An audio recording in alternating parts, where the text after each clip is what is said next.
금요 저녁 예배에 나오신 우리 성도님들을 환영하고 축복합니다. 우리 옆 사람과 인사하실까요? 잘 오셨습니다. 오늘도 주님께서 우리에게 말씀해 주실 줄 믿습니다.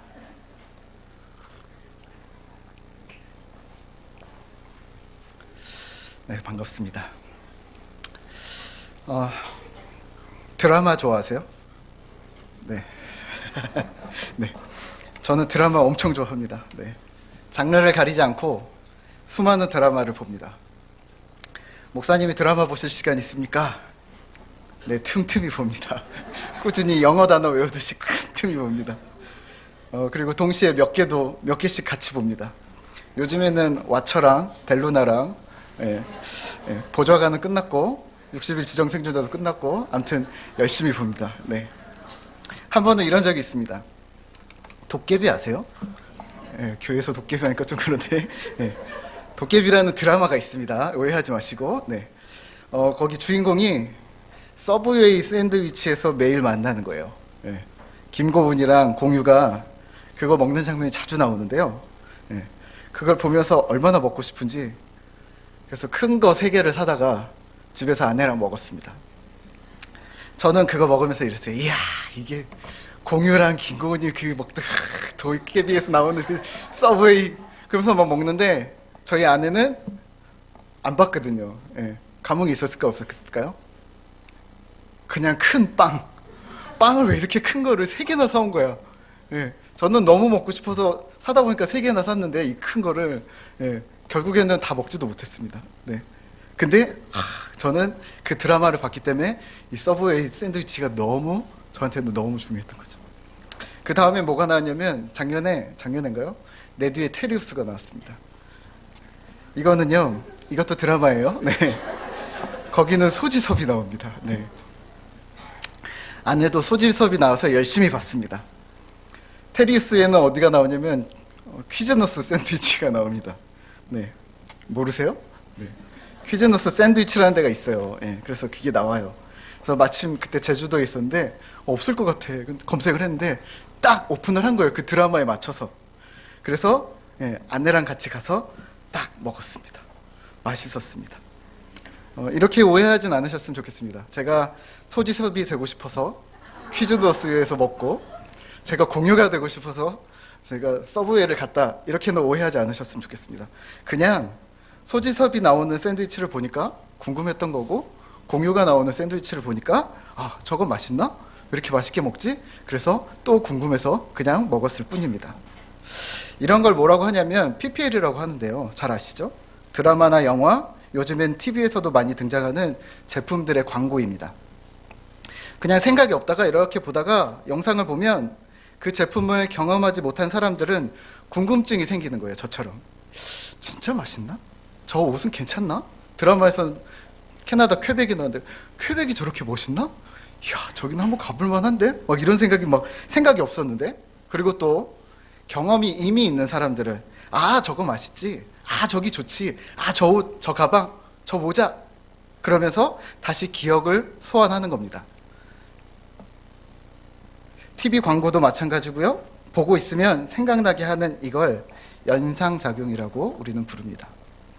오늘 우리가 묵상하는 에스겔 말씀은 이 연상작용이 아주 강력합니다. 무언가를 자꾸 언급하고 그 사건이나 이미지가 생각나게 만드는 겁니다. 성경에서 사용하는 단어로 이 연상작용이라는 단어를 바꾸면 오늘 제목과 같은 표징 혹은 상징으로 바꿀 수 있을 것 같습니다. 소지섭은 퀴즈노스, 공유는 캐나다 퀘벡, 에스겔의 이야기를 들으면 파수꾼, 호세아 창녀 이런 식으로 연상되는 거죠. 이걸 오늘 우리는 표징이라고 부를 겁니다. 성경에 등장하는 선지자들을 하나님께서는 2가지 방법으로 활용을 하셨습니다. 하나는 표본으로 사용할 때가 있으셨고 또 하나는 교보제로 사용할 때가 있으셨습니다. 무슨 말이냐면 잘 아시겠지만 익히 아시듯이 표본이라 함은 뭐냐면 모범이 되는 것을 말합니다. 표본을 보고 우리가 본받아서 그렇게 따라하는 거죠. 표본이 되는 선지자라 함은 그 선지자의 믿음을 보고 우리도 그렇게 살아야 한다는 도전을 받는 겁니다. 하나님의 명령 앞에서 위기의 상황에 그들이 어떻게 하나님을 의지하고 말씀대로 살았는가 엿보고 우리는 배울 수가 있는 것입니다. 다니엘, 요셉, 아브라함, 여호수아, 사도 바울 이러한 신구약의 수많은 인물들의 이야기를 배우며 그들을 표본 삼아 우리도 그렇게 살아야겠다고 다짐합니다. 이게 표본입니다. 두 번째는 교보제가 되는 선지자들입니다. 교보제라 함은 교육 훈련을 위한 보조 재료를 말합니다. 무엇을 가르치기 위한 도구일 뿐이라는 것이죠. 예를 들면 탁구를 배우는 사람한테 탁구를 더 잘 가르치기 위해서, 모양을 더 잘 잡아주기 위해서 유튜브 동영상을 보여줍니다. 여기서 교보제는 스마트폰인 거죠. 스마트폰이 탁구는 아닙니다. 스마트폰을 산다고 탁구를 잘하게 되는 것은 아닙니다. 하지만 탁구를 치면서 스마트폰을 활용하면 조금 더 나은 실력을 얻을 수가 있는 거죠. 성경에서는 단편적으로 교보제로 사용된 선지자들이 있습니다. 선지자들의 상징적인 행동입니다. 에스겔이 머리털과 수염을 깎아서 저울에 달아 놓습니다. 그리고 날립니다. 바람에. 무언가 가르칠 내용이 있으시겠죠? 그런데 이걸 따라해야 될까요? 말아야 될까요? 굳이 따라할 필요는 없겠죠. 예레미야가 허리띠를 사서 바위 틈에다가 감추었다가 썩으면 꺼냅니다.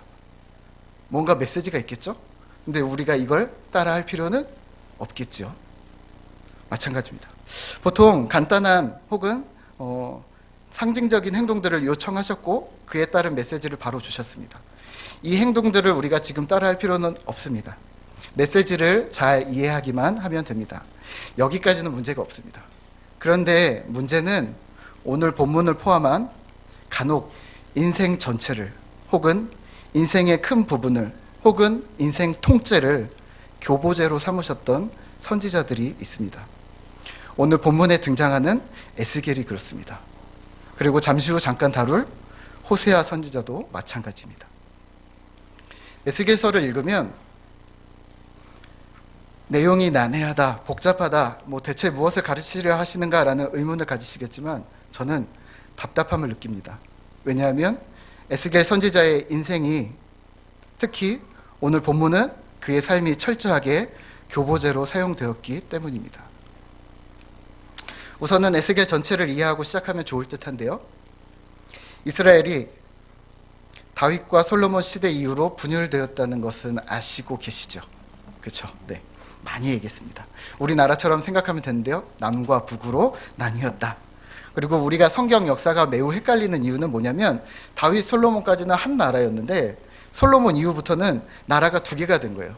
그래서 남쪽 얘기를 했다가 북쪽 얘기를 했다가 남쪽 얘기를 했다 북쪽 얘기를 하는데 왕 얘기만 하면은 그 사람들은 다 알아들었는데 우리는 누가 어느 나라 왕인지 잘 모르는 거예요. 그래서 자꾸 헷갈리는 거죠. 지역을 얘기해도 거기가 여긴가? 그래서 헷갈리는 거죠. 그래서 우리가 이해하기가 어렵습니다. 하지만 세세히 기억하지 않으셔도 괜찮습니다.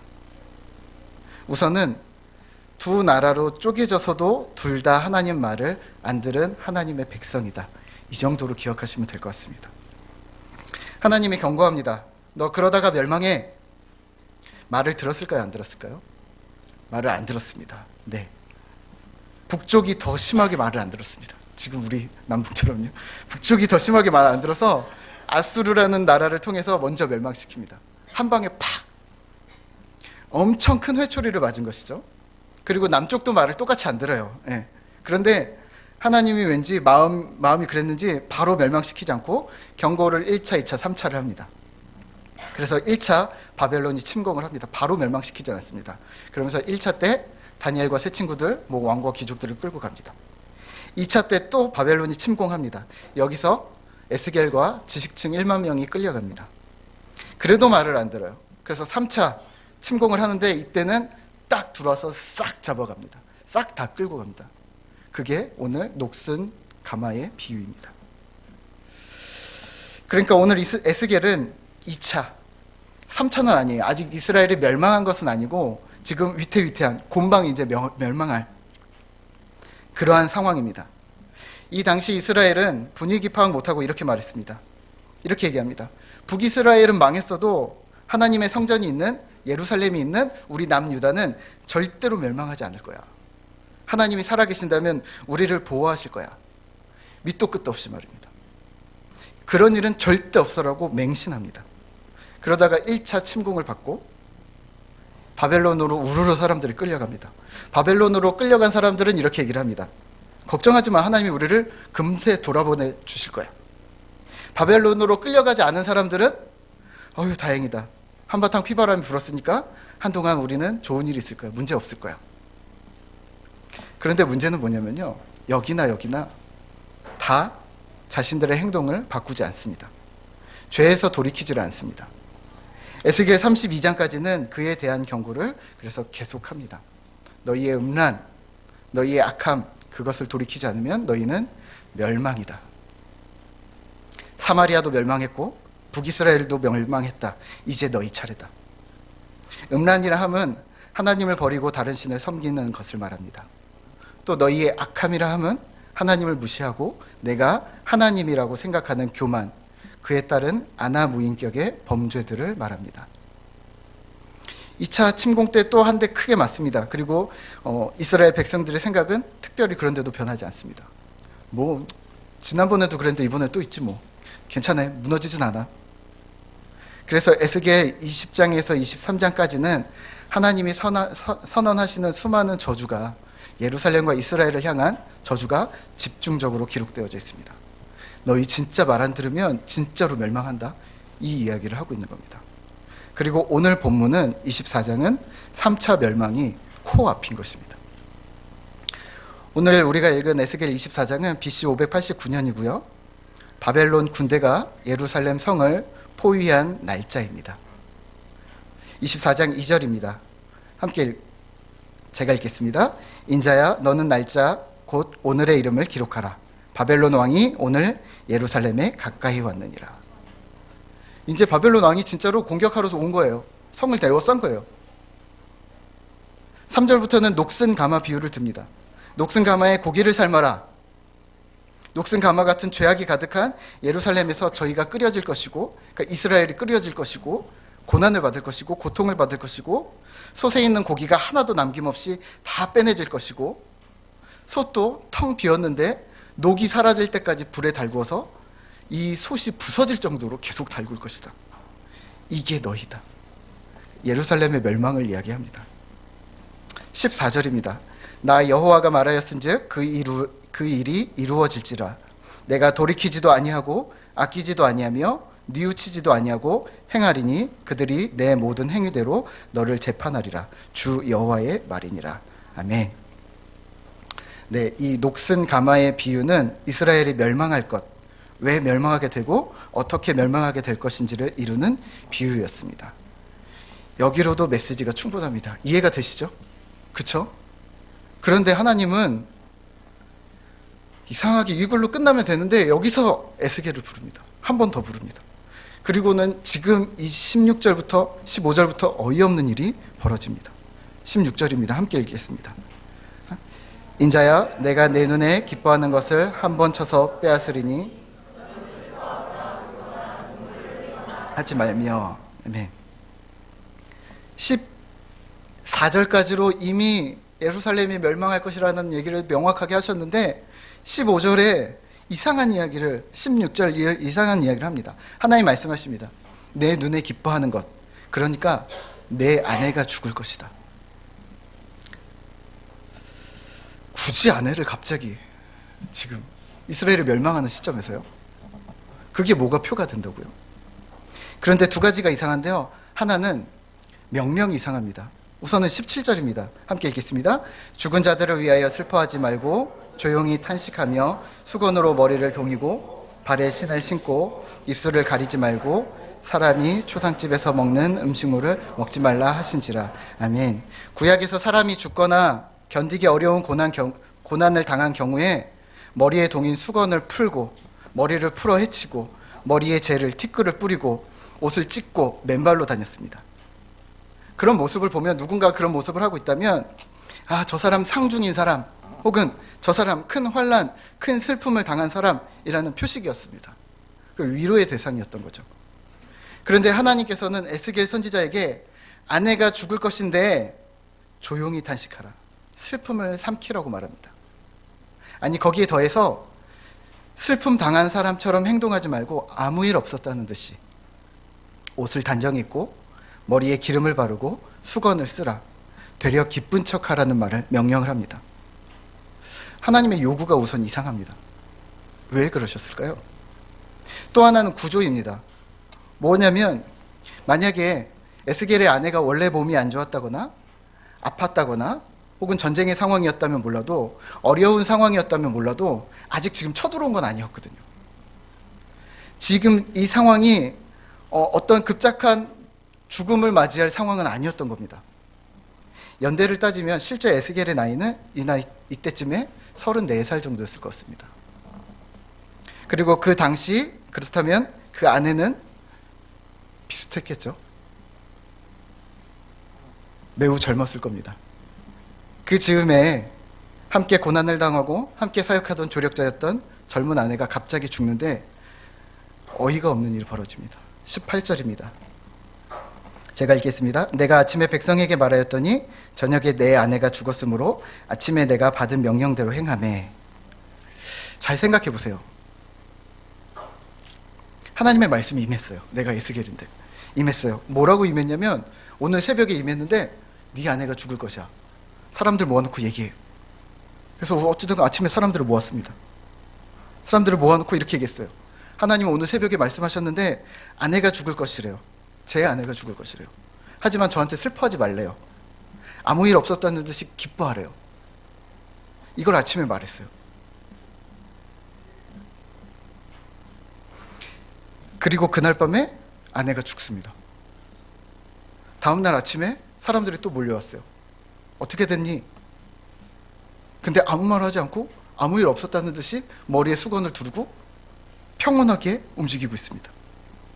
이게 무슨 사이코패스 드라마 같은 상황이 연출됩니다. 이게 무슨 상황인가요? 그렇다면 우리가 에스겔의 마음을 좀 살펴볼까요? 하나님이 갑자기 이스라엘이 멸망할 것이다, 멸망할 것이다 계속 얘기를 하시다가 갑자기 오늘 멸망할 것 같은데, 내일 멸망할 것 같은데 이스라엘이, 예루살렘이 갑자기 하나님이 새벽에 부르시더니 네 아내가 오늘 밤에 죽을 거야. 매우 큰 충격을 받았겠죠. 근데 감정을 꾹 억누르고 하여튼 시키신 말씀을 모아서 사람들에게 선포합니다. 제 아내가 죽는답니다. 에스겔의 마음이 어땠을까요? 설마 내일 예루살렘이 멸망하고 우리가 또 포로로 막 난리가 날 텐데 그런 일이 일어나겠어? 아니면 하루 내내 생각을 했겠죠. 아침부터 저녁까지. 저녁에 죽었으니까요. 하나님 설마 진짜 아니시죠? 그냥 하신 말씀 아닐까요? 비유 아닌가요? 아내도 나도 하나님 앞에 잘못이 없는데 지금 무슨 상황을 말씀하시는 건가요? 근데 진짜 그날 저녁 하나님의 치심으로 아내가 죽습니다. 무엇 때문에 생명을 잃었는지는 자세히 나와 있지 않지만 확실한 건 하나님의 주도적인 사건이라고 유추할 뿐입니다. 하나님이 그러셨다는 게 충격입니다. 아내의 죽음을 맞이한 그 밤에, 그리고 그날 밤을 그 다음날 아침까지 에스겔은 어떻게 보냈을까요? 혹시 황망한이라는 단어를 아십니까? 마음이 급하고 당황스럽다. 왜? 큰 슬픔, 환난, 고통 때문에. 우리에게 에스겔과 같은 황망한 사건들이 다가온다면 우리는 어떻게 해야 할까요? 혹은 오늘 본문처럼 죄의 대가나 실수의 결과가 아닌 전혀 우리가 예상치 못했던 사건들. 오늘 본문은 에스겔은 하나님이 너를 교보제로 쓰겠다. 너의 인생을 통해 내가 할 말이 있다. 네 인생이 좀 망가질 수도 있다. 그러셨을 때 우리는 어떻게 감당해야 할까요? 네 하나님, 제 인생을 기꺼이 드리기로 했으니까 제 인생을 마음대로 사용해 주십시오. 이럴 수 있을까요? 저희 집은 기독교 가정이었습니다. 예전에도 얘기한 적이 있는 것 같은데요. 아버지는 감리교 권사셨습니다. 아버지는 집안에서 첫 대로 믿으셨습니다. 네. 첫대로 믿는 분들의 부담이 뭐냐면 예수 믿는 사람 잘 돼야 된다. 이런 부담이 있습니다. 친척들한테, 우선 형제들한테. 아버지 형제들에게 경제적으로든 가정적으로든 평온하든 어떤 결과를 보여줘야 한다는 부담을 갖습니다. 또 반대로 교회 생활을 처음 하면서 이런 부담을 갖는 거죠. 교회 생활을 하면서 성도들 보기에도 민망하지 않은 고난, 부끄러운 일들이 일어나지 않아야 한다고 생각합니다. 그러니까 체면이 구겨지는 일이 발생해서는 안 되는 거죠. 문제는 뭐냐면 저희 아버지가 교회를 다니면서 특별한 사건이 일어나지 않았다는 겁니다. 평범하게. 그러다가 어머니랑 이제 떨어져서 지내시게 되셨어요. 어땠겠어요? 친척들이 면이 안 서는 거죠. 아버지가 교회를 다녔는데 교회를 다닌 지 한 10년 만에 가정이 잘라진 거예요. 교회를 가면 교회도 다 하는데 어디 갔냐고, 엄마 어디 갔냐고 물어보고 아내 어디 갔냐고 물어보는데 이게 하루 이틀이죠. 결국 형들이 아버지한테 이러시는 거죠. 야, 너 교회 다녀서 얻는 게 뭐냐? 결국 아버지는 교회를 방학하셨습니다. 길게 방학하셨습니다. 몇 개월이 지나서 아버지가 저한테 물으셨어요. 혁아, 우리 천주교로 옮길까? 왜 웃으세요? 얼마나 슬픈 대목인데. 무슨 소리야, 됐어. 무슨 소리야 지금. 이랬는데 이러셨던 거예요. 예수 믿으면 좋다고 했는데 자꾸 낙심이 되는 거예요. 교회에서 청년부 부장도 하고 헌금 개수도 하고 중직을 맡고 열심히 했는데 뭔가 안 풀리는 거예요. 되려 조금씩 어려운 상황들이 크게는 아니고 조금씩 이게 쌓이는데 데미지가 점점 커지는 거예요. 어느 누구도 잘못하지 않았는데 말입니다. 천주교로 옮길까? 깊은 낙심, 큰 상한 마음, 그걸 그렇게 표현하셨던 거죠. 남자라서, 아빠라서. 이런 말이 아니었을까요? 혁아, 난 교회에서도 도저히 안 되겠다. 혹시 성도 여러분들은 이런 깊은 상심 가운데 있을 때 어떻게 하셨습니까? 저희 아버지는 결국 좋은 믿음의 동역자도 만나지 못하셨고 도움을 얻을 저처럼 좋은 목사도 만나지 못하셨습니다. 그리고 이 상한 마음을 해결하지 못한 채 제가 고등학교 1학년 때 돌아오셨습니다. 제가 동생이 하나 있었는데요. 동생이 하나 있는데요. 예. 제가 고등학교 1학년이었고 동생은 중학교 2학년인가 그랬어요. 어머니가 연락이 안 되고 그리고 아버지는 돌아가시고 그래서 이제 한 달인가 두 달을 친척 집에서 얹혀 살았습니다. 무슨 생각을 했을까요? 그냥 다 같이 사라졌으면 좋겠다. 어떻게 살아? 고등학교 1학년이면 아무것도 모르진 않아요. 그렇다고 다 알지는 않아요. 막 세상을 막 헤쳐나갈 그 정도는 아니에요. 어떻게 살아? 우리 어린데. 하나밖에 없는 아버지가 돌아가실 거라고는 상상을 못했거든요. 황망한 상황을 만날 때 여러분들은 어떻게 그 상황을 이겨내셨습니까? 지난 학기에 신방을 하면서 어떤 형제를 만나서 이야기를 나눴는데 제가 물었어요. 형제님 요즘에 고민하는 게 뭐예요? 물었더니 이렇게 말하는 거예요. 목사님, 저는 하나님 일하고 싶어서 이것저것 많이 해봤는데요. 다 잘 안 됐어요. 아무래도 하나님은 저를 사용하고 싶지 않으신 것 같아요. 그 말을 듣는데 왜 그렇게 마음이 아플까요? 깊은 낙심, 큰 상한 마음이 우리 모두에게 있는 거예요. 이 칠흑 같은 밤을 우리는 어떻게 견뎌내야 하는 걸까요? 에스겔의 아내가 돌아간 그 밤처럼 말입니다. 우리보다 믿음이 훨씬 좋은 에스겔은 하나님께 할 말이 많았을 겁니다. 하나님, 이게 무슨 상황입니까? 왜 내가 이런 인생을 살아야 합니까? 굳이 이렇게까지 하셔야 합니까? 이게 의미가 있습니까?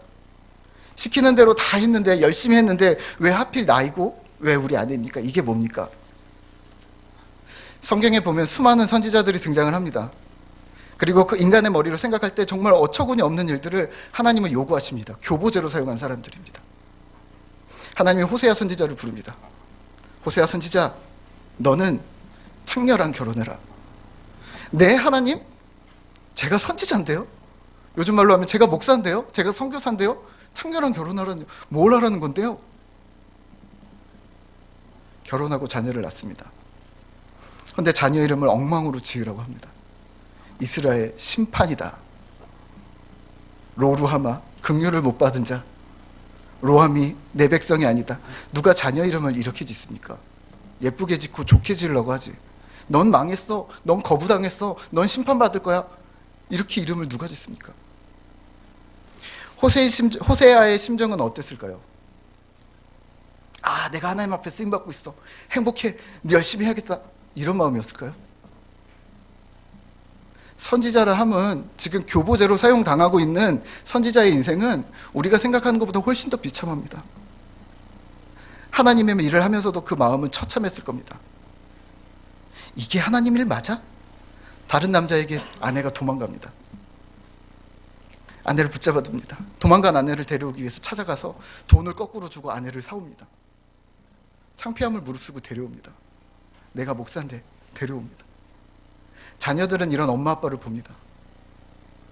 하나님은 호세아 선지자를 보고 이렇게 얘기합니다. 되게 쉽게 얘기하십니다. 너 내 마음 이해하겠니? 아, 네, 하나님 벌써 이해했습니다. 근데 왜 하필 접니까 이게?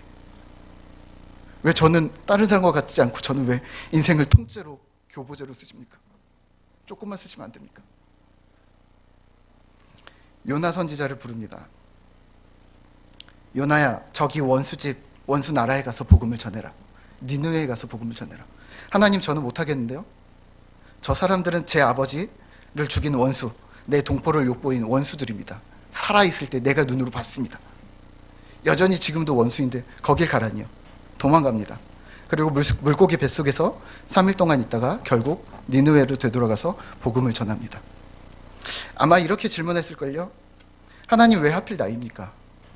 굳이 니느웨에 악감정이 없는 사람이 가면 되지 더 낫지 않습니까? 왜 하필 나입니까? 왜 하나님께서는 이 불편한 일들을 굳이 우리에게 시키시는 걸까요?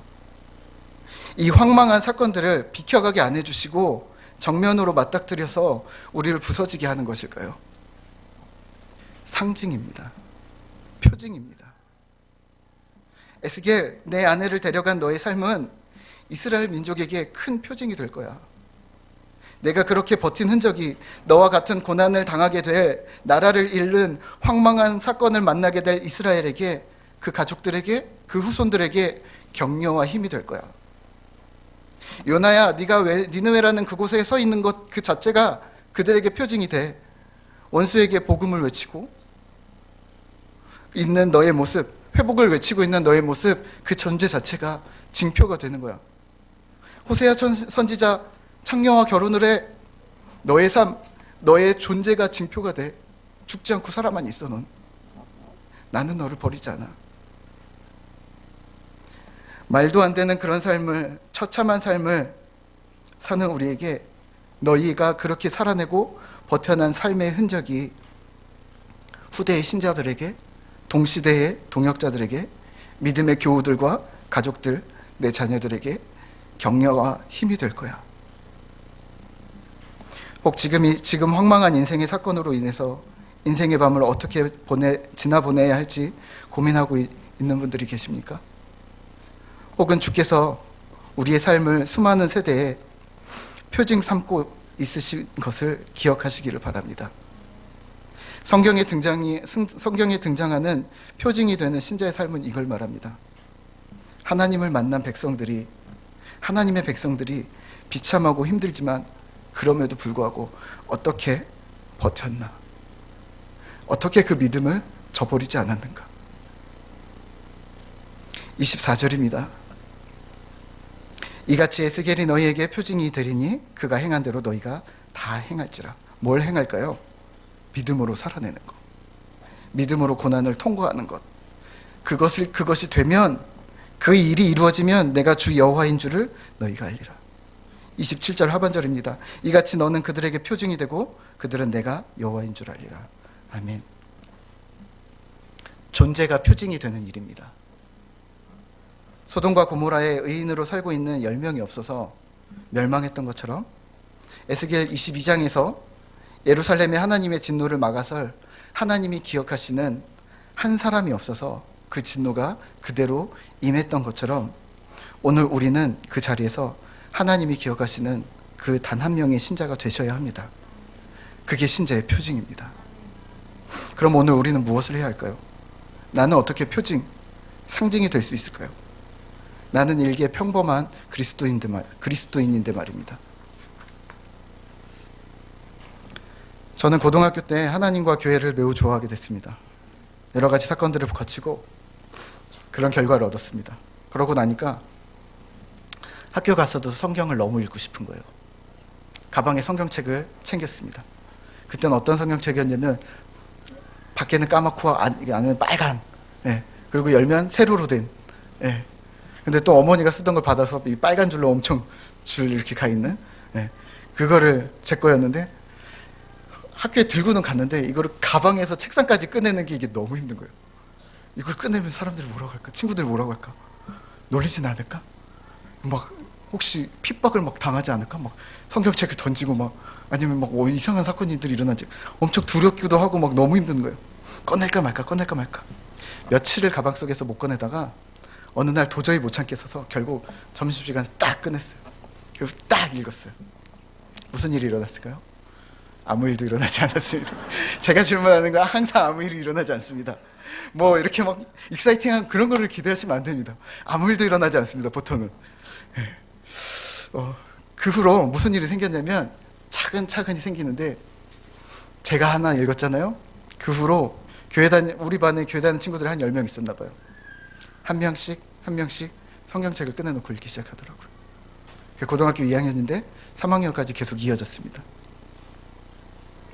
아침에 수업 시작하기 전에 점심시간에 짬짬이 바쁜 중에도 성경 읽고 큐티하고 왔다 갔다 이렇게 하면서 애들 뭐 하나 보면 다 놀고 있는 게 아니라 구석에서 한두 명은 큐티도 하고 있고 성경도 읽고 있고 제 마음이 괜히 좋은 겁니다.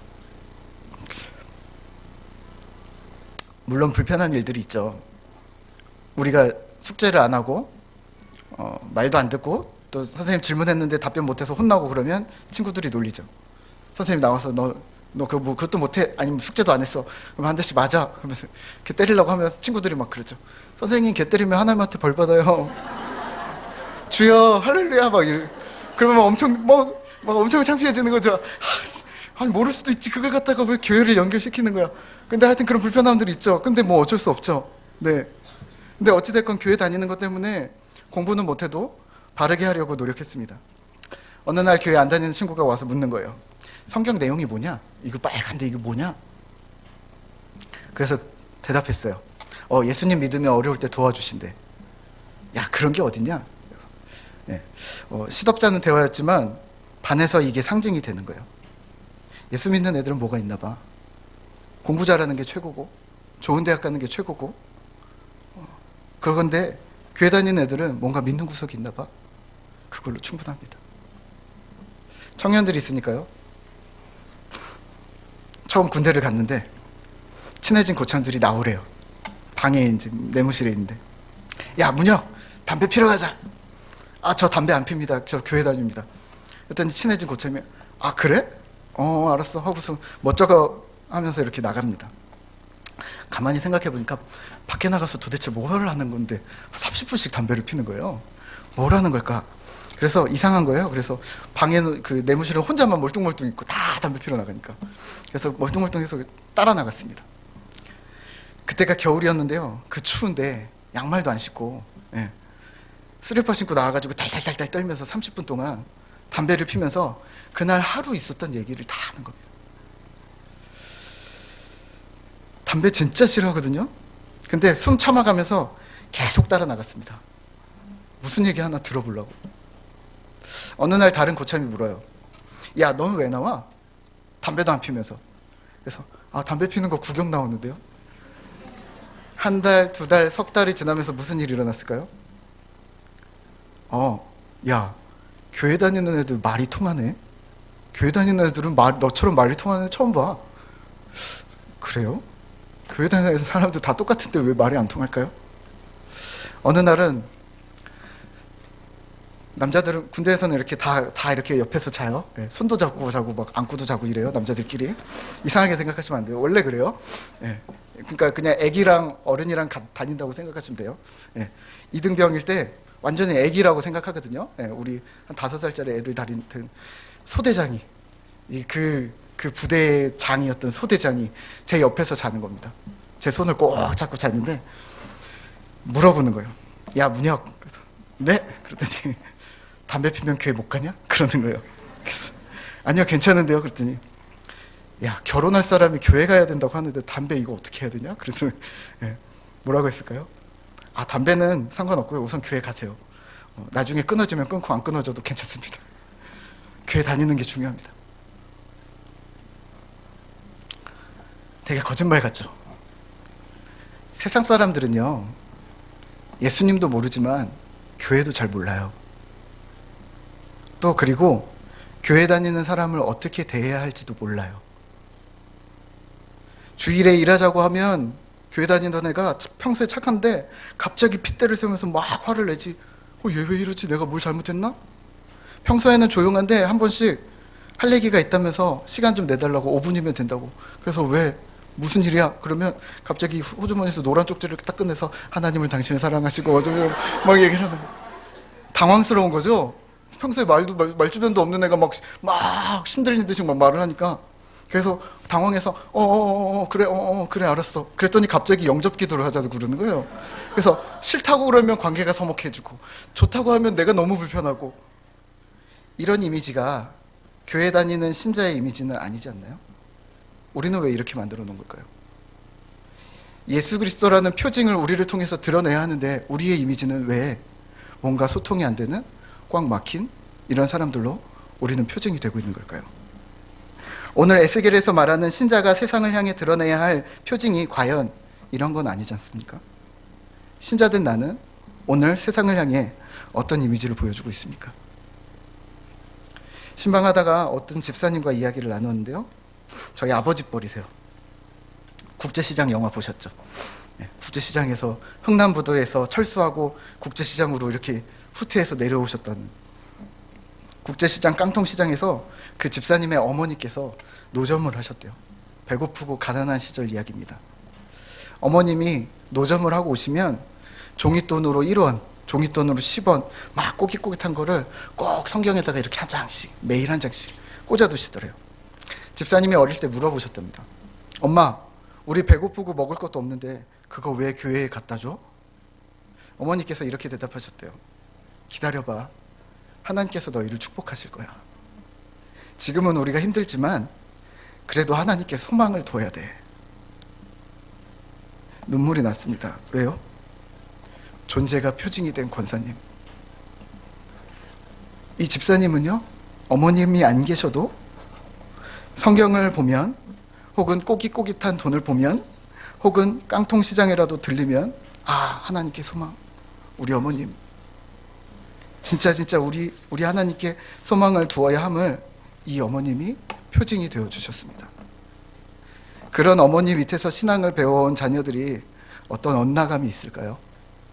혹 엇나감이 있을지라도 돌아올 여지가 훨씬 더 크지 않을까요? 저희가 이제는 부모가 되었잖아요.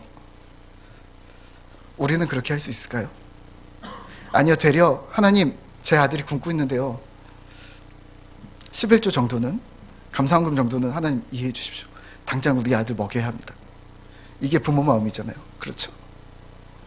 근데 부모 마음을 누르고 하나님을 향한 신앙으로 자녀를 꿋꿋이 키워내신 노 권사님의 삶은 분명 신앙 후배인 우리들에게 표징입니다. 에스겔처럼 말입니다.